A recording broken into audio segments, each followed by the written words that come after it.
저하증 진단 받고 신지로이드 복용하면서 항진증이 됐다가 또 끊었더니 저하증이 나타난다. 너무 흔한 경우고요. 근데 질문 주신 분들을 포함해서 환자분들께서 생각해 보셨으면 좋겠는 건 내 몸은 아직은 그 약의 도움을 받아서 항진증이 됐던 거지 내 원래 기능은 약간 정상에 못 미쳤던 거거든요. 그럴 때는 보통 이제 약물을 좀 줄여야 되는 거죠. 바로 끊기보다는. 뇌는 음식물을 통해서 위와 장이 안정, 불안정할 수 있는 요소가 됩니다. 또 뇌를 구성하는 영양소라고 하면 제일 중요한 것은 단백질 문제입니다. 숙면을 통해서 뇌가 쉬어야 되는 것도 있습니다. 몇 시간 자냐보다도 몇 시에 자느냐, 소위 10시 반 정도에서 한 3시까지는.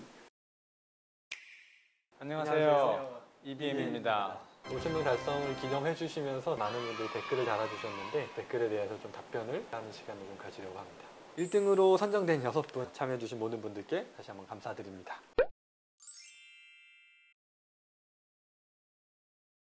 캐리24라는 분이네요. 6개월 전 갑상선 저하증 진단받아 신지로이드 2개월 복용 후 피검사를 하니 항진증 수치가 나오더라고요. 약을 잠시 끊었더니 너무 피곤해서 재검사하니 다시 저하증이 돼버렸거든요. 조만간 피검사를 다시 할 예정인데 제가 느끼는 증상은 항진증과 유사해요. 담당선생님이 맞는 약 용량을 찾아가는 과정이라 생각하라고 하시는데 이런 경우가 자주 있나요? 마지막으로 구독자 5,000명 달성 축하드립니다 라고 적어주셨네요. 지금 저하증 진단받고 신지로이드 복용하면서 항진증이 됐다가 또 끊었더니 저하증이 나타난다. 너무 흔한 경우고요. 병원에서 얘기해 주신 것처럼 맞는 약 용량을 찾아간다 라고 볼 수도 있고요. 근데 이제 이거의 전제는 기능항진증이든 저하증이든 혼자 기능을 못할 거다라는 어떻게 보면 전제를 가지고 약을 찾아가는 건데, 저희가 이제 치료해보면 조금 이 관점이 달라지는 건 저희는 기본 전제가 갑상선이 조건만 갖춰주면 혼자 정상 기능을 할 수 있다라고 보는 건데, 저희가 이제 치료를 해보면 스스로 정상 기능을 찾아가는 과정에서 항진증이면 이걸 눌러넣었던 약들, 저하증이면 이걸 보충해줬던 약들이 혼자 기능하는 거랑은 별도로 약이 들어오다 보니까 저하증인 줄 알고 약을 먹고 있었지만 내 몸이 정상이 됐어.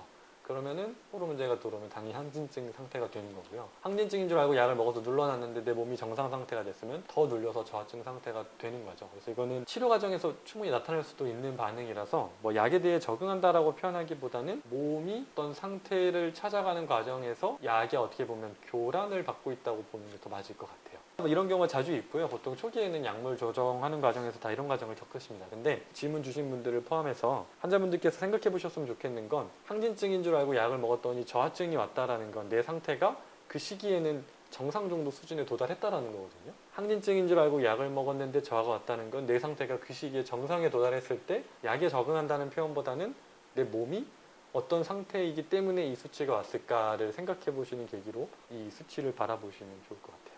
조금 더 쉽게 요약해서 해드려야 될 것 같아요. 이 환자분 같은 경우에는 처음에는 저하증을 진단받아서 신지로이드를 복용했더니 항진증이 됐다라는 건 필요 양보다 조금 더 많은 양의 호르몬제가 들어왔던 거겠죠. 그렇게 항진증이 됐고 내 몸은 아직은 그 약의 도움을 받아서 항진증이 됐던 거지 내 원래 기능은 약간 정상에 못 미쳤던 거거든요. 그럴 때는 보통 이제 약물을 좀 줄여야 되는 거죠. 바로 끊기보다는 초기에는 아직 내 몸이 도달을 못한 상태에서 끊었기 때문에 당연히 저하증 상태가 나타나는 건데, 이거에서 중요한 거는 약물은 보조적일 뿐이고요. 약물의 목표는 내가 혼자 기능을 못한다는 전제하에 모자란 걸 채워주고 과한 걸 누르겠다는 건데, 인식을 조금 바꿔보셔서 왜 기능을 못할까 또는 왜 과하게 할까를 생각해서 그 부분을 바꿔내면 갑상선은 스스로 자기 기능 수준만큼을 찾아가게 되어 있습니다. 그 약용량을 찾아가는 과정 뭐 맞죠? 그것보단 내 몸의 원래 기능을 찾아가는 과정이 어떤 건지 한번 생각해 보시는 계기로 삼으시면 좋을 것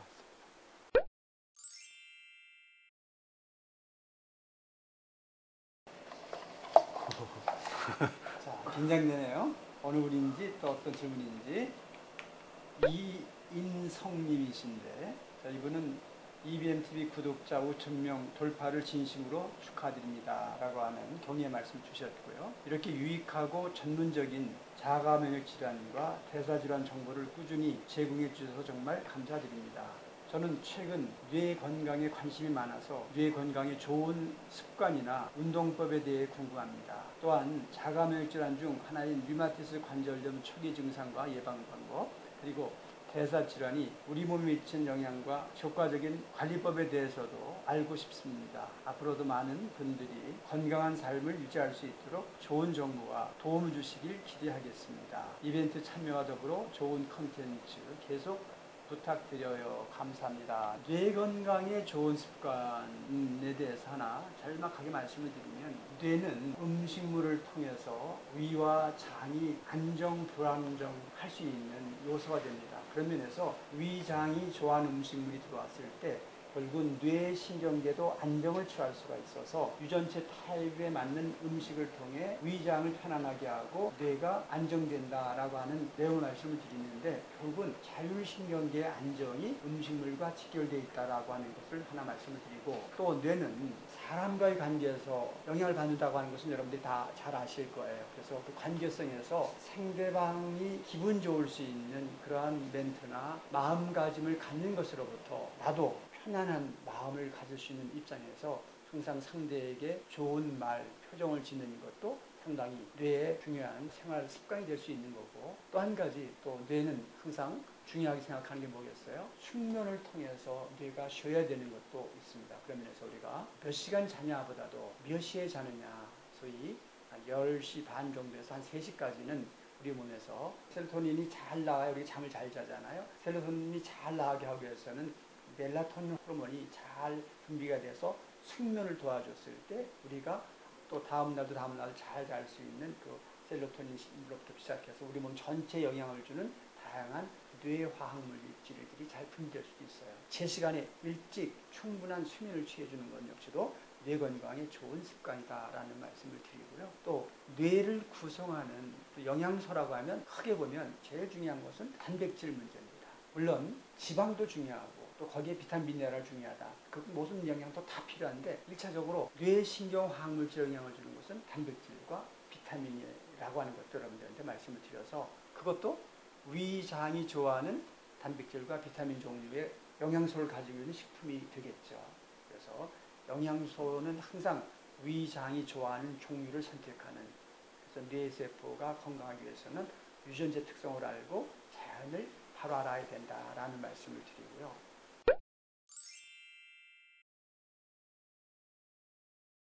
자, 운동법에 대해서도 또 질문하셨는데, 자, 운동이라고 하는 것들은 항상 근육의 활성, 또 체내의 골격근의 형성, 이런 것도 중요하지만 결국은 무리하지 않는 유산소 개념 운동을 기초로 하면서 적절한 근육을 도와주는 운동은 사람마다 또 다른 입장이니까 만나서 편안한 운동을 일주일에 한 3-4번 이상은 규칙적으로 꾸준하게 할 수 있는 운동이면 좋겠다라는 말씀으로 간략하게 답을 드리는데, 좀 부족한 것들은 앞으로 영상에서 더 깊게 말씀을 드릴 수 있도록 하겠습니다.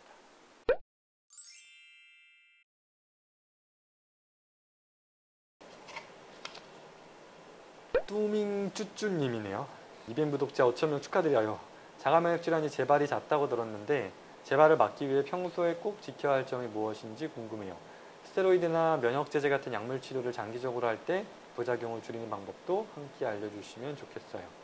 자가면역 질환 환자가 일상에서 실천할 수 있는 스트레스 관리법이나 운동법이 있다면 추천 부탁드려요 해주셨는데, 자가면역 질환이 재발이 잦다. 그렇죠. 근데 이게 재발이 잦다는 의미를 조금 설명해 보면은, 약을 쓰고 있으면은 재발이 잦다는 표현보단 안 눌리는 순간들이 재발인 거죠. 스테로이드제나 면역제제로 면역력을 억눌러 봤을 때 억눌리는 순간까지는 통제가 되는 것처럼 보이니까 조절되는 것처럼 보이지만 면역계도 계속 움직이니까요. 올라갔다 떨어졌다 하는데 약물의 농도가 그것보다 높게 유지가 되면서 눌렀을 때는 정상인 것처럼 보이다가 그걸 이제 벗어나는 순간에는 재발이라고 느끼시는 건데, 재발이라는 표현보다는 약물로 누르기에는 너무 센 힘이 나올 때인 거겠죠. 평소에 지켜야 할 점이 무엇인지, 이 병이 하늘에서 떨어졌다고 생각하시지 않아야 돼요. 그러니까 이 병이 내 생활에서 왔다는 생각을 항상 가지고, 내 하루하루에 먹고 생활하고 만나고 처하는 환경들에서 왔다는 생각을 가지고 거기서 어떤 원인을 찾아서 바꾸려는 의지가 정말 중요하거든요. 그냥 단순히 약물에 의지해버리면 약물로 조절하고 염증 수치 올라가면 약 늘리고 떨어지면 줄인다 이런 생각으로 접근하시면 이 병은 평생 재발할 수밖에 없고 오르내리는 걸 계속 겪을 수밖에 없거든요. 그게 아니라 올랐을 때 재발이라고 느끼는 순간 왜 염증이 올랐을까 했을 때, 염증이 올랐으니까 약 써야지가 아니라 왜 올랐을까를 내 생활에서 한번 생각해 보시는 거죠.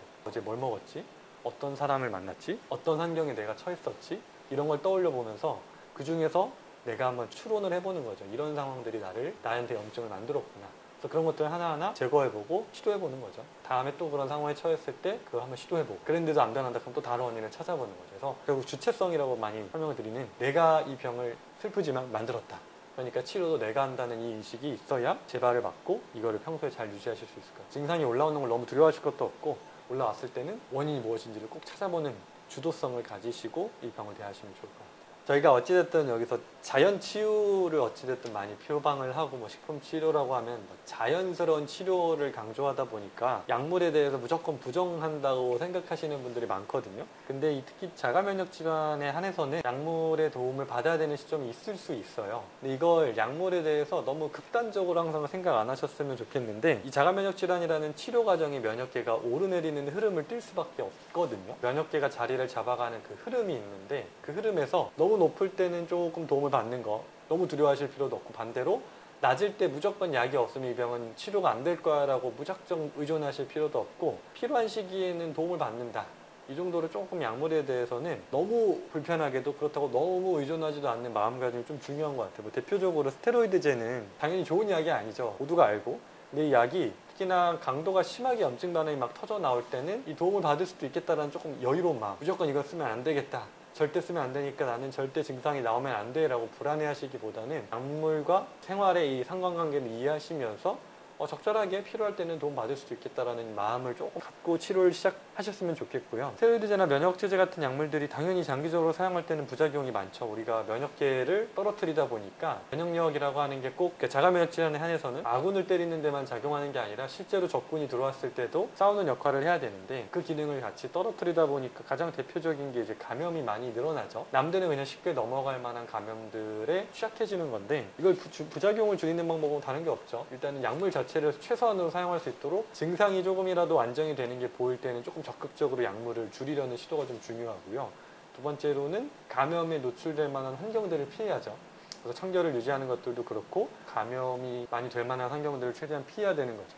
근데 이게 사실 어렵죠. 생활하면서 감염이 될 만한 환경들을 피한다는 게 그렇다고 완전히 무균 생활을 할 수는 없으니까 그래서 부작용을 줄이는 방법은 결국은 약물에 대해서 너무 의존하지도 않고 그렇다고 너무 부정하지도 않고 도움을 받을 때는 받더라도 내 몸이 스스로 어느 정도 기능에 도달했을 때는 조금 적극적으로 줄일 수 있다라는 인식을 가지고 병을 바라보셨으면 좋겠고 자가면역 질환은 특히나 오르내리는 흐름을 뛴다는 걸 이해하시고 내 몸이 어떤 흐름 속에 있는지 올라가는 흐름일 때 어떻게 해야 되는지 내려가는 흐름에서 어떻게 해야 되는지에 대해서 조금 흐름을 이해를 하고 감을 잡고 좀 담담하게 좀 대담하게 치료를 해주시는 게 좀 중요할 것 같아요.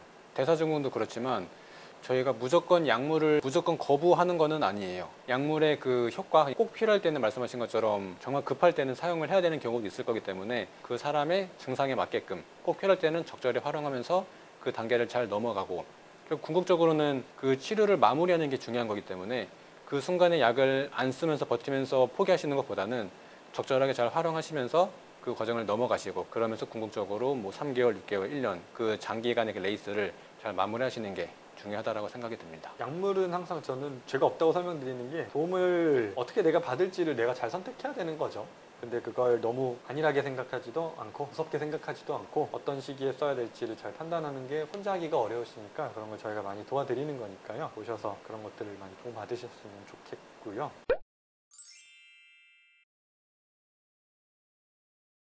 일상에서 실천할 수 있는 스트레스 관리법이나 운동법. 자가면역 질환 환자분들한테 조금 우스갯소리로 많이 하는 것 중에 어떤 스트레스 받는 상황이 왔을 때 앞에 한 문장을 붙여보면 좋겠다고 하는데요. 아, 너무 즐겁다. 한마디만 딱 붙여보는 건데요. 이상하지만 스트레스 상황이 왔을 때 불안해질 때요. 앞에 말 한마디를 붙여보는 거죠. 그러면은 이게 게임처럼 좀 느껴질 수 있거든요. 특히나 자가면역 질환 환자분들은 이게 너무 중증 질환이다 보니까 너무 무겁게 다가와서 제가 몇 번 이제 항진기라고 하는 시기 때 면역 반응이 막 올라오니까 막 염증이 터져나오고 이럴 때 무서울 수가 있어요. 근데 그때 아, 즐겁다.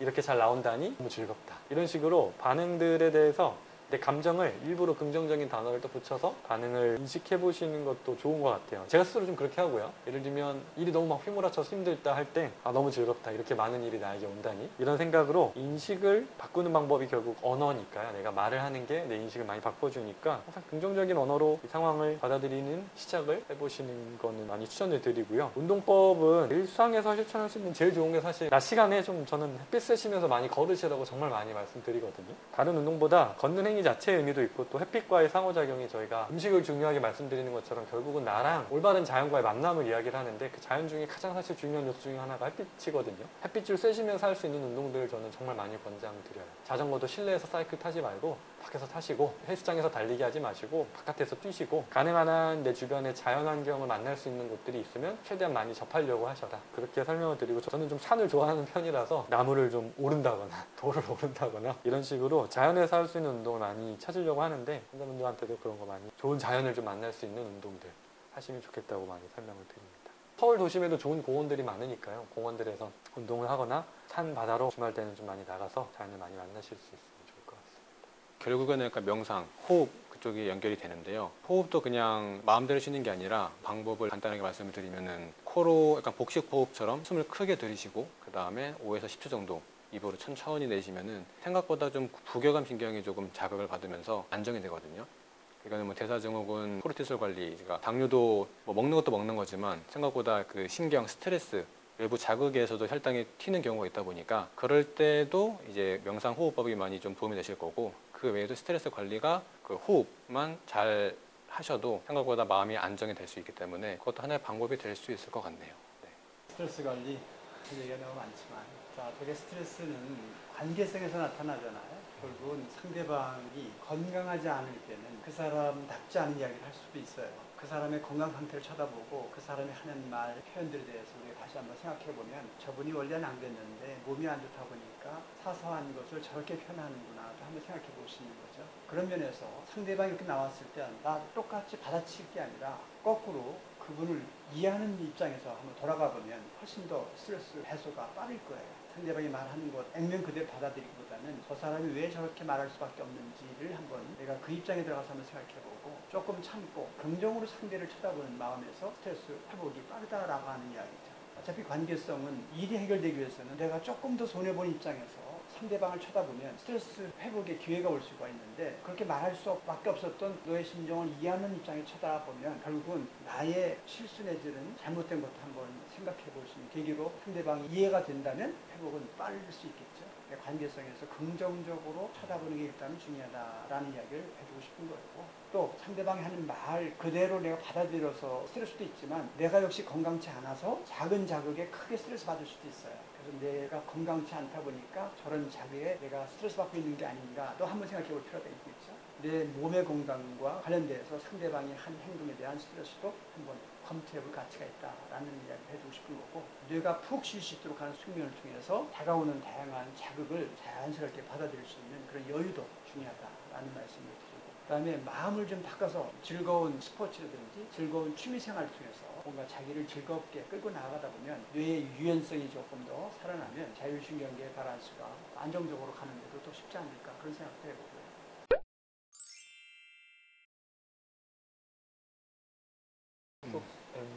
MHD? 어려운 이름을 가지고 계시네요. 이름이 어렵네요. EBMTV 5,000 구독자 너무너무 축하드려요. 5만, 50만, 500만까지 쭉쭉 가시기를 바랍니다. 체질 전문 한의사님과 식품 영양 전문가분들의 이야기로 생활에 많은 도움받고 있습니다. 저는 뇌 활성화 관련해서 궁금하고도 걱정되는 점이 있는데 제가 직장 생활을 하면서 스트레스 지수가 너무 크게 오르고 몸의 염증 수치가 3배 가까이 올랐어요. 최근 피로도가 너무 심하여 병원을 찾았는데 대뇌 활성도가 거진 50% 가까이 감소했더라고요. 뇌파 검사지가 막 새빨갛고 근데 딱히 명확한 병이 있는 것도 아니니 약을 먹기도 그렇고 비타민은 늘 챙기고 있는데 어떻게 해야 할지 모르겠습니다. 추천해 주실 만한 생활 습관이나 음식이 있을까요? 자, 이분은 뇌 활성화 관련돼서 직장 내에서의 스트레스와 관련해서 우리가 어떻게 해야 될 것이냐 또 염증 수치도 올라간다라고 했는데 일단 염증 수치는 일단 스트레스로 인해서도 올라갈 수도 있지만 또 내가 먹고 있는 음식에 대해서도 한번 돌이켜 보셔야 될 것 같다라는 말씀을 드리고요. 그 다음에 직장 내에서 벌어지는 다양한 일들에 대해서 어떻게 받아들이냐도 스트레스가 될 수 있고 어떻게 보면 내가 긴장시키는 것이 다 스트레스라고만 볼 수는 없어요. 그런 면에서 너무 지속적인 긴장은 스트레스가 될 수 있지만 일시적인 긴장 요소는 우리가 꼭 스트레스라고 말할 저건 아니다라는 말씀을 드리는 거고, 또 한 가지 그런 스트레스가 오더라도 내 몸이 안정이 되면 우리 몸 전체가 편안해하는 그런 음식이 들어왔을 때 우리 뇌도 안정이 된다. 즉 자율신경계가 안정이 됐을 때는 웬만한 스트레스가 오더라도 우리 몸에서 자연스럽게 그것을 소화해낼 수가 있는 거거든요. 그러면서 먼저 몸을 건강하게 하는 식사와 생활을 찾고, 그리고 주위에서 벌어지고 있는 그런 일들에 대해서 그것을 강하면 긍정으로 받아들이고 그것을 처리할 수 있는 그런 마음을 가지면 거기에서 우리 뇌 건강, 뇌 활성화도 어느 정도 도움을 받을 수 있다라는 말씀을 드립니다. 그래서 우선 뇌 활성 상태를 어떠한 특정한 약물이나 환경으로 만들려고 하는 것보다는 내가 지금 관계 맺고 있는 다양한 주위의 삶의 요소들과 그 관계성에서 가능한 더 긍정으로 편안한 마음으로 받아들이는 것부터, 또 한 가지 충분한 수면을 통해서 쉬는 것도, 여가 선용이라든지 뭔가 즐거운 스포츠라든지 이런 것도 같이 겸하면 훨씬 더 다가오는 스트레스도 크게 뇌에 영향을 주지 않고 소화시킬 수 있지 않을까, 그런 말씀을 드립니다.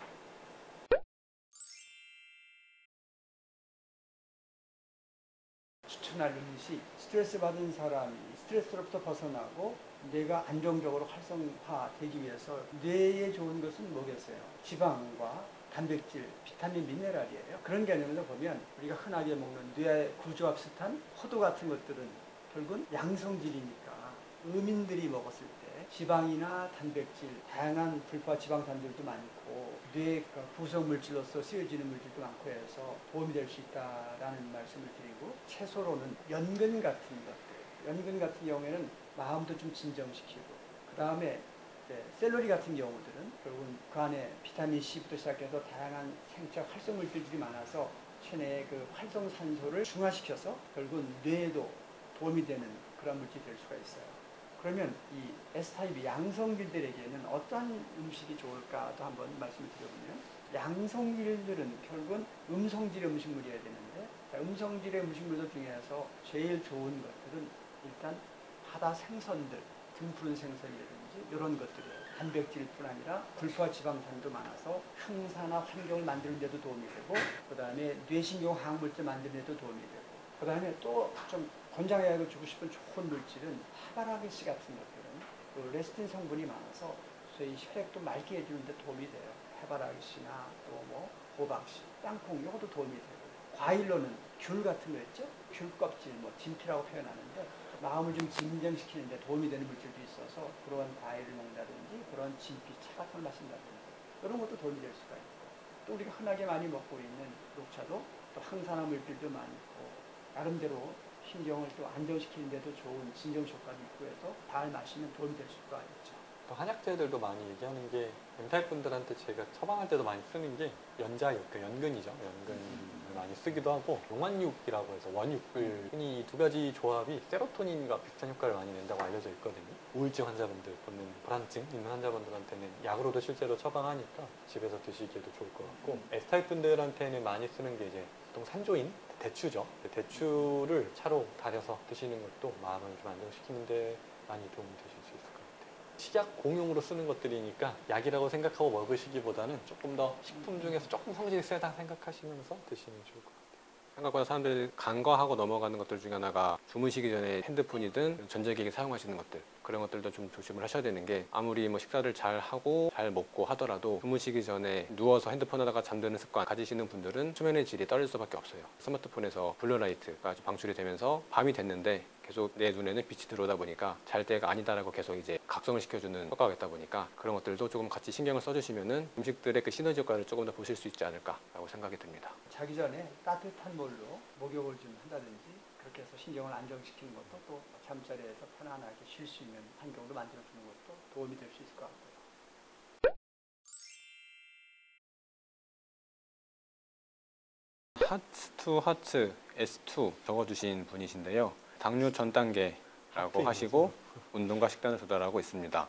탄수화물 섭취는 어느 정도까지 괜찮은가요? 그리고 단백질이 오히려 간에 부담이 될 수 있다고 하는데 사실일까요? 우선 탄수화물 같은 경우는 물론 사람마다 컨디션 그리고 기초 대사량 그런 것들에 따라서 달라지긴 하겠지만 대략적으로는 뭐 100에서 150g 정도 섭취한다라고 하면은 적당하다라고 보여지고요. 탄수화물 섭취량도 중요하지만 저희가 강조하는 거는 결국 탄수화물이 내 몸에 들어왔을 때 소장을 통해서 포도당으로 바뀌게 되는데 이게 포도당으로 들어왔을 때 이 포도당이 내 몸에서 잘 쓰이는 포도당인지 내 몸이 좋아하는 음식인지가 우선 가장 중요하고요. 그 다음에 또 그와 더불어서 중요한 게 탄수화물의 양도 양이지만 탄수화물의 종류도 굉장히 중요해요. 예를 들어서 100g, 150g 먹는다라고 하더라도 그게 단순 당질이 아니라 복합 당질. 예를 들어서 뭐 현미, 보리, 뭐 통밀, 감자, 고구마 복합 탄수화물로 드신다라고 하면은 탄수화물이 조금 약간 많더라도 우리 몸에서 잘 쓰일 수 있고 그리고 생각보다 혈당을 덜 올릴 수 있기 때문에 이런 부분들 신경 써주시면 도움이 되실 것 같고요. 그 다음에 단백질이 간에 부담이 된다라고 하는데 실질적으로 간보다는 신장 쪽에 조금 더 부담이 될 수가 있어요. 그래서 이제 단백질이 분해가 돼서 요소로 바뀌고 이 요소가 신장에 가서 배출을 해야 되는데 이 배출하는 과정에서 생각보다 많은 에너지가 들어가기 때문에 단백질을 과하게 섭취를 하게 되면은 신장에 무리가 갈 수가 있고 또 그와 이어서 뭐 통풍이나 그런 문제까지 발생할 수 있기 때문에 단백질은 적정량, 탄수화물, 단백질, 지방 그 비율을 잘 맞춰서 그리고 나머지 50%는 꼭 채소를 섭취하시는 게 이상적인 식단이 아닐까라고 생각을 합니다.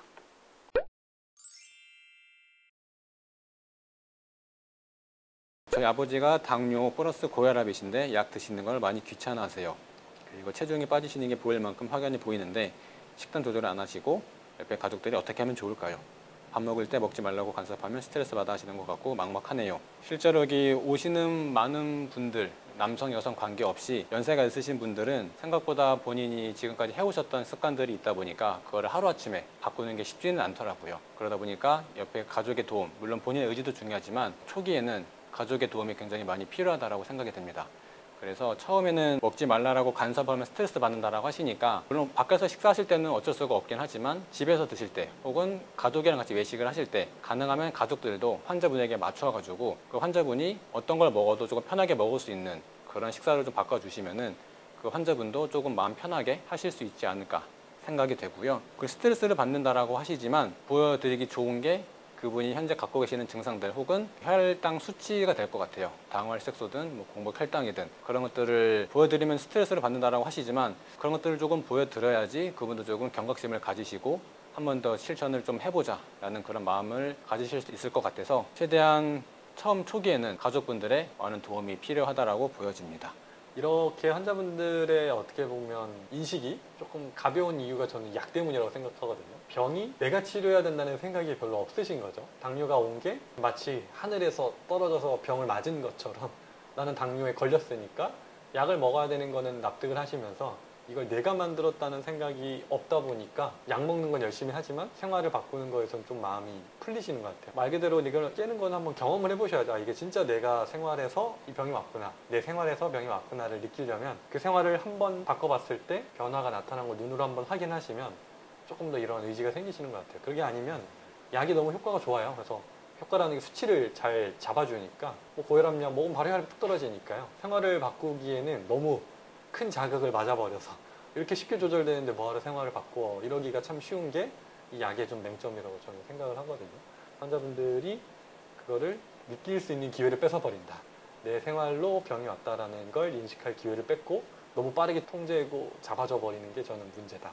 이 얘기를 좀 드리고 싶어요. 그래서 아버님이시라고 한다면 약을 억지로 끊게 하는 게 아니라 약을 안 먹어도 생활을 했을 때 변한다라는 걸 눈으로 좀 느낄 수 있도록 시각적으로 볼 수 있도록 수치상의 변화를 한번 보시는 계기가 필요할 것 같아요.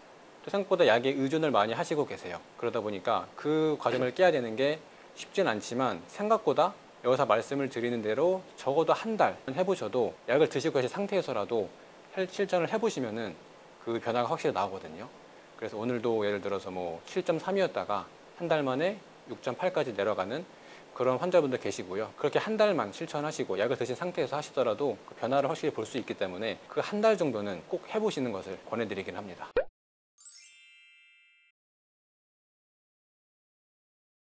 벌써 이제 5,000명이라는데 저희한테는 아주 귀한 숫자고요. 저도 이제 강의를 좀 영상들을 많이 올리다 보면 요즘 좀 전 의아한 게 사실 전 좀 어렵다고 생각해서 이런 영상들을 환자분들이 보실 수 있을까 하는 영상들에 의외로 반응이 좋으셔서 저희 채널을 구독하고 계신 분들이 상당히 수준이 높으신 분들이 많구나 생각이 들어서 더 정확한 정보들, 꼭 필요한 정보들을 더 잘 선별해서 강의도 그렇고 영상으로도 많이 준비하겠다고 많이 느끼고 있거든요. 그래서 질문 많이 달아주시고 궁금한 것들에 대한 이야기들이 저는 여기서 어떻게 임상적으로 환자분들을 뵙기는 하지만 현장에서 질문 못 하시는 것들을 영상에서 댓글로 많이 물어보시는 것 같아요. 좀 현장에서 듣는 질문이랑 약간 느낌이 다른 질문들을 많이 보거든요. 그래서 어떻게 보면 더 날 것 그대로의 질문, 그리고 저는 개인적으로 자연치유를 표방한다라고 했을 때 환자분들이 느끼는 부담감이나 어떤 거부감도 많이 또 댓글에서 느끼거든요. 그래서 그것도 저는 좋아서 궁금하신 것들을 조금 더 가능한 한 공격적인 것보다는 정중하게 질문해 주시면 좋겠지만 공격적인 질문도 저는 좋거든요. 많이 궁금한 내용들을 달아주시면 많이 이야기를 나눠보면서 조금 그런 편견들도 많이 깨실 수 있는 채널이 될 수 있으면 좋을 것 같습니다.